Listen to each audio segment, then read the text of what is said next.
దేశంలో అన్ని చేంజ్ అయ్యాయి, మీ నగలు కూడా చేంజ్ చేయండి. మీ పాత నగకు గ్రాముకి 150 రూపాయలు ఎక్స్ట్రా పొంది కొత్త నగలు తీసుకోండి. అదే తక్కువ తరుగుకు మీ లలితలో మాత్రమే.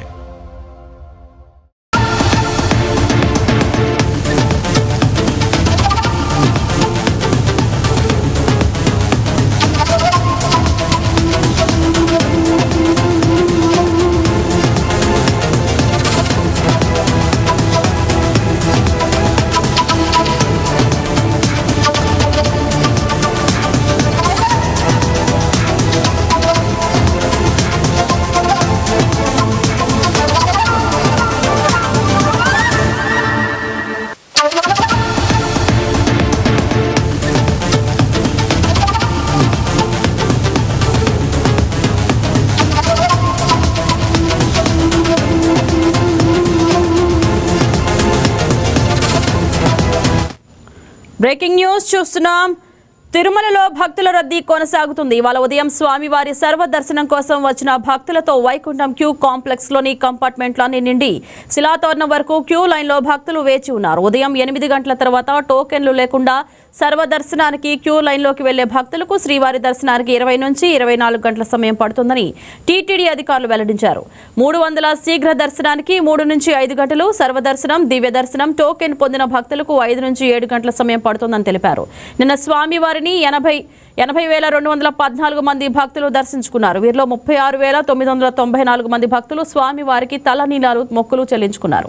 భక్తులు సమర్పించిన కానుకలతో స్వామివారి హుండీ ఆదాయం 4.81 కోట్లు సమకూరగా 4.18 లక్షల లడ్డూలను విక్రయించారు. 2.25 లక్షల మంది భక్తులు స్వామివారి అన్న ప్రసాదాలను స్వీకరించారు. తిరుమల రద్దీకి సంబంధించిన పూర్తి సమాచారం మా ప్రతినిధి సెల్వం ఫోన్ ద్వారా సిద్ధంగా ఉన్నారు. S Selvam, over to you. Good morning Indraja. ఏదైతే తీసుకుంటే కలియుగ ప్రత్యక్ష దైవం వెంకటేశ్వర స్వామిని దర్శించినందుకు భక్తులు కూడా తిరుమలకు పోటెత్తుతున్నారు. ఈ నేపథ్యంలో కూడా చూసుకుంటే ప్రస్తుతం వైకుంఠం 1, 2 అలాగే నారాయణగిరి ఉద్యానవనంలో ఉన్నటువంటి కంపార్ట్మెంట్లు కూడా పూర్తి స్థాయిలో నిండి అనంతరం శిలాతోరణం వరకు కూడా భక్తులైతే క్యూ లైన్ లో వేచి ఉన్నారు. వీళ్ళకి సంబంధించి 24 గంటల సమయం పట్టే అవకాశం ఉందని చెప్పి ఇటు అధికారులు అయితే కూడా వెల్లడిస్తున్నటువంటి పరిస్థితి. ఏదైతే ఈ ఎస్ఎస్సీ టోకెన్ కలిగినందుకు భక్తులకు కూడా 8 గంటల సమయం పడుతుందని, అదేవిధంగా 300 రూపాయల ప్రత్యేక ప్రవేశ దర్శనం టోకెన్ కలిగిన భక్తులకు 6 గంటల సమయం పట్టే అవకాశం ఉందని చెప్పి కూడా అధికారులు అయితే వెల్లడిస్తున్నారు. ఇక నిన్నటి రోజున స్వామివారిని 80,214 మంది దర్శించుకోగా అందులో 36,994 మంది భక్తులు స్వామివారికి తలనీలాలు సమర్పించి మొక్కులు చెల్లించుకున్నారు. హుండీ ద్వారా కూడా నిన్నటి రోజున 4.81 కోట్ల రూపాయల ఆదాయం లభించినట్టు, అదేవిధంగా సంబంధించి చూసుకుంటే నిన్నటి రోజున 4.18 లక్షల లడ్డూలను కూడా ఇటు భక్తులకు విక్రయించినట్టు టీటీడీ పేర్కొంది. ఇక నిన్నటి రోజున 2.25 లక్షల మంది భక్తులు కూడా అన్నప్రసాదాలు పంపిణీ చేయడమే కాకుండా 3,156 మంది భక్తులకు వైద్య సేవలు అందించినట్టు కూడా టీటీడీ అయితే కూడా పేర్కొన్నటువంటి పరిస్థితి. ముఖ్యంగా ఏదైతే క్యూ లైన్ లో వేచి ఉన్నటువంటి భక్తుల మధ్య ఎలాంటి తోపులాట జరగకుండా కూడా నిరంతరాయంగా కూడా ఇటు అక్కడ ఉన్నటువంటి సిబ్బంది ఏదైతే టీటీడీ, అదేవిధంగా టీటీడీ విజిలెన్స్, అదేవిధంగా పోలీసు విభాగం కూడా పనిచేస్తుందని మనం ప్రధానంగా చెప్పుకోవాలా. భక్తులకు నిరంతరాయంగా కూడా ఇటు అన్నప్రసాదాలు, అదేవిధంగా పాలు, నీళ్లు, మజ్జిగ లాంటివి కూడా అందిస్తూ వస్తుందని కూడా మనం ప్రధానంగా చెప్పుకోవాలి. ఇంకొక ప్రశ్న చూసుకుంటే మాత్రం ఒక చిన్న ఏదైతే కూడా తిరుపతిలో ఇచ్చేటువంటి ఎస్ఎస్డి టోకన్ల అయితే మాత్రం కాస్త అసంతృప్తి అయితే వ్యక్తం చేస్తున్నట్టు మనకి ప్రధానంగా తెలుస్తుంది. అయితే వీటికి నిర్దేశిత సమయం అనేది కేటాయించకపోవడంతో దీన్ని కూడా భక్తులు అసంతృప్తి అయితే వ్యక్తం చేస్తున్నారు. ముఖ్యంగా చూసుకుంటే ఒకరోజు అంటే భక్తి.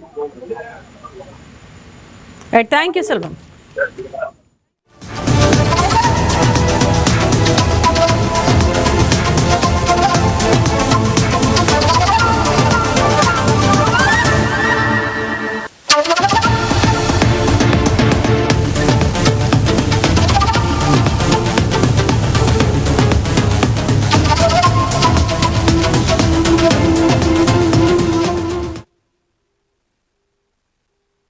బంగారం బ్యాంకులో ఉంటే అది మీ అప్పు, అదే శివా గోల్డ్ కంపెనీకి తీసుకొస్తే అది మీ పెట్టుబడి.